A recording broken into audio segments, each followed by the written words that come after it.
Hey, everybody. Welcome back to another episode of Vision Pros Live. I'm your host and coach, Fletcher Ellingson. Today, we're talking AI and business automation with Brad Groux. I told him up front, I'm not an expert in AI. I'm just beginning to dabble myself. So I'm either going to be a good fit for this or I'm going to be good.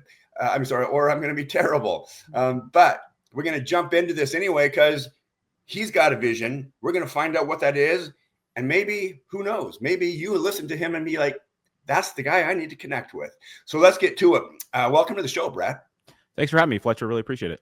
Yeah, you bet. Hey, before we get started, let's remind the world and everyone that's listening that there are still a lot of good things happening. There's still good in the world. There's a lot of uncertainty, but we need to practice focusing on what's going well, especially if we're in the business world, right? We need to take our best selves to work so we can be productive. What's something that's going well in your life, either professionally or personally? Yeah, so my company's been around for 2 years, and about 2 weeks ago we launched our first product. So that's hey, we hit the finish line. Whether it succeeds or not, hey, we built it. It's there. It's out there for the world to consume, and whether it works or not, that's where we are. And then last week I was at DFW Startup Week and got to judge in the Texas AI Challenge, and just to see that there's so many medium and small businesses doing what I like to say punching above their weight class makes me really, really proud to know that there are folks out there who want to put good out there in the world. Oh, that's exciting, and also, congratulations. I was in a technology company many years ago. We were kind of at the forefront of this cool technology, which allowed people like you and me to go online and search for homes.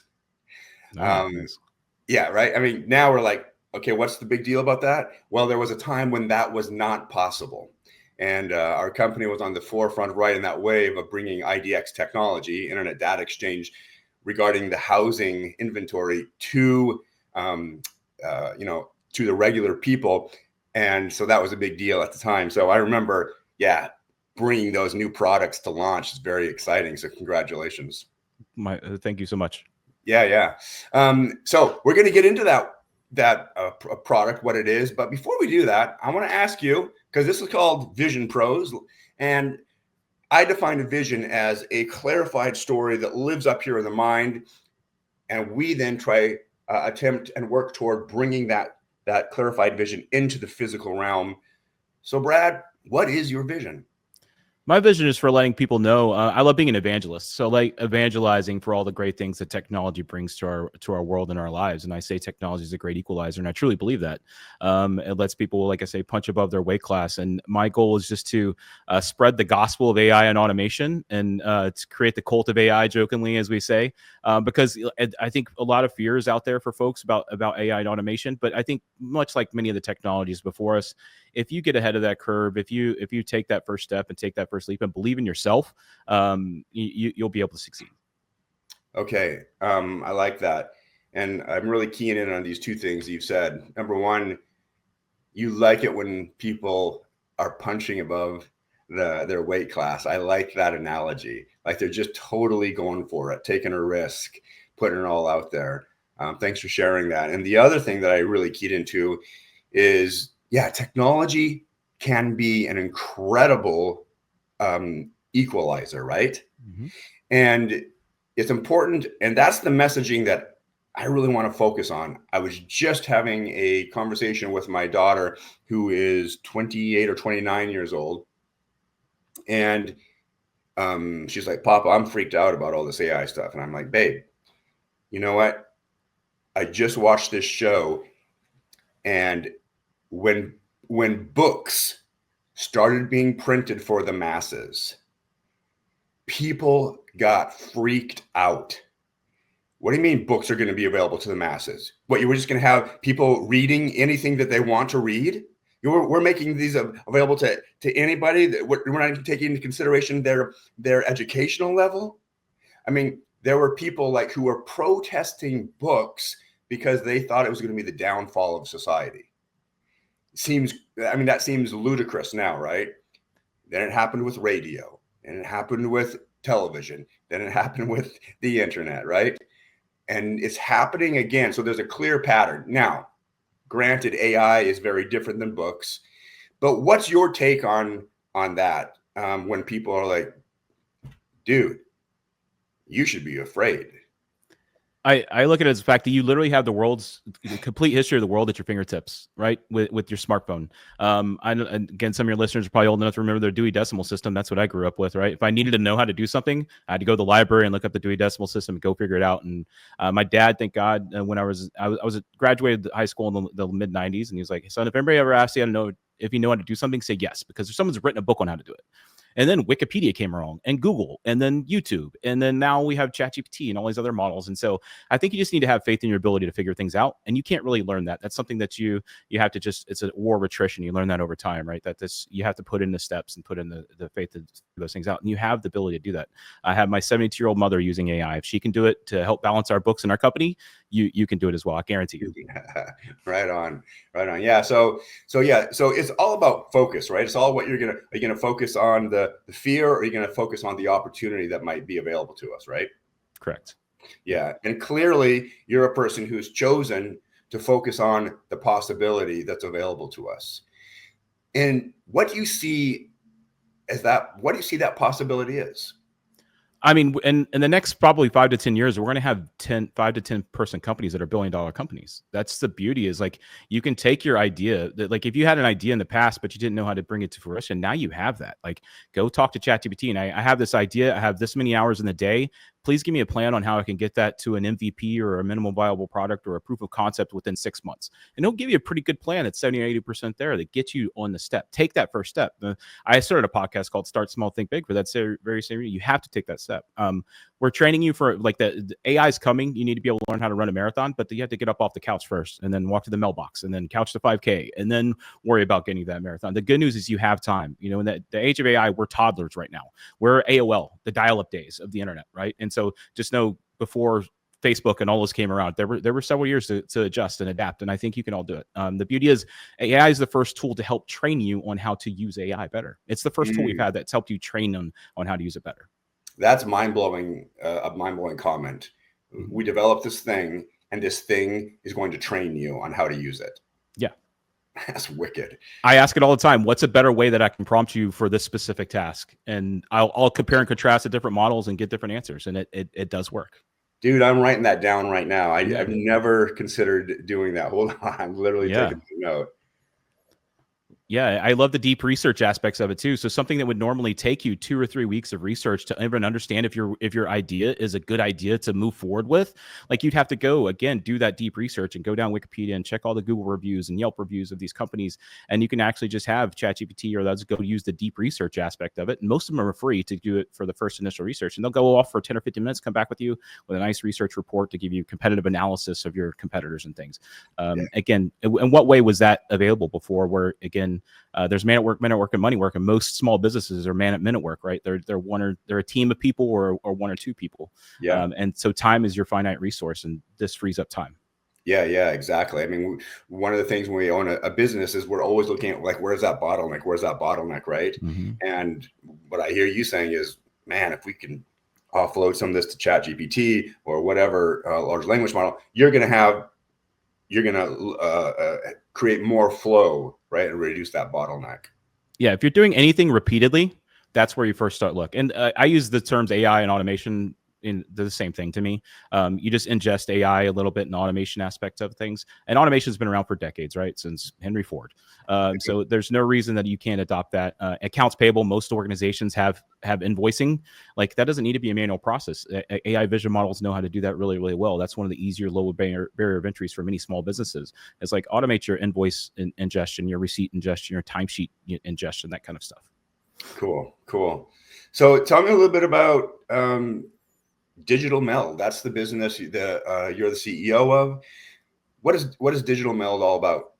So, I've been a consultant for the last 10 years or so. I worked at Microsoft for 5 of those years, and I worked in corporate IT, and I saw the best way to run a corporate environment, and the best and the ways not to do it. All the largest companies in the world. I've been in over 100 Fortune 500 companies in my career. Very blessed to say that. And then I just found out that I loved consulting. I helped being an evangelist and telling people this is the right way you should probably go about doing that. And so about 2 years ago, I started a company to build software. But then I quickly found out that most people, they know they want to utilize AI, but they don't know how to utilize AI. And so we kind of fell into consulting. I'm like, I guess we're consultants now as well, because and I think we're business development more than we are consulting, because I tell people all the time, you're the AI expert. Fletcher, you know about your business more than I could ever know about your business, because you've been eat, sleeping, and breathing on it for 10 or 20 years, right? I can just say, listen with you, sit down with you and listen to you about how your business is run and what your headaches and bottlenecks are, and then say, okay, you could utilize these tools and inject it that certain process to refine things. And so I listen more than anything else. And so we do build products as well, because you can scale software a lot easier than scale people. But I think the biggest thing for us was we wanted to deliver real value to customers. And the only way to do that is to listen. Oh man, I couldn't agree more with that. Yeah. I love it when people are in a place to actually listen, right? They're not preparing their response. They're not trying to lead me somewhere. They're actually listening to help me just get curious about what actually is occurring. Excuse me. So is this an opportune time to talk about this thing that you just brought to market, or is that a longer interview? Because you mentioned that. I'd love to hear about it if that's something we can dive into, or is it too advanced? You tell me.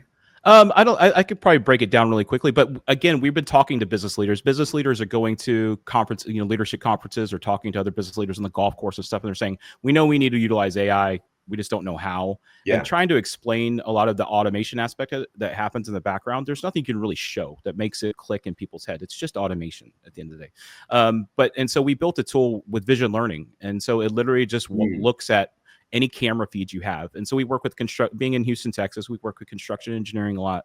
We work with oil and gas a lot, and they all have cameras on sites, and they wear PPE, or personal protective equipment. And so the first model we built was like, can we watch to see if their workers on site are wearing their hard hat and their vest and their steel toe boots and their gloves? And so that's what we built. We built Rubicon, a platform that just monitors that, and it just lets them know, and it can recognize the person via their gait or their walk and re-identify them when they walk back in. But they can do stuff like fire detection. So we can do anything you can train a camera to do, or you watch a camera to do, we can train a model to do that really easily. And that helps. We built the platform literally just to showcase and what's possible with AI, because again, most people don't know. And again, the leaders don't necessarily talk to what we call the boots on the ground, the people who are dealing with the day-to-day business operations. And that's who you need to talk to figure out what the actual pain points are. If you talk to executive leadership and you talk to the boots on the ground and middle management, it's varying degrees of difficulty separation between all of those. That's fascinating. Okay, so thanks for the lesson. This is so cool. I hadn't heard about vision learning before. I told you I'm a newbie in all of this. So vision learning, what I heard you say, and I like to break things down. So, because if I'm not getting it, I'm sure there's other people that aren't going to get it. I want them to hear this. Vision learning, you've got a product, an AI product that is able to visually assess data and then turn that into meaningful feedback for the client. Is that accurate? Yeah. So, I mean, basically you train a model to recognize certain patterns. This is a dog, that's a cat, that kind of thing. It literally breaks it down like that. And so this is fire and smoke. That's not fire and smoke. This is a hard hat, not hard hat, those kinds of things. It literally is that simple. And you're just training it on thousands and thousands of pictures and stuff.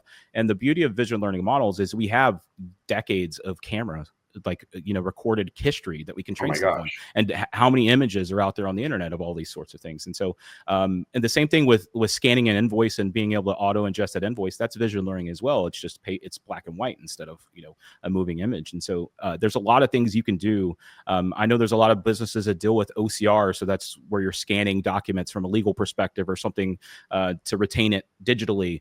You can ingest all of that. No more manually typing. If you're manually typing things in over and over and over, that's the easiest place to start, because those documents are easily trained. Those models are easily trained.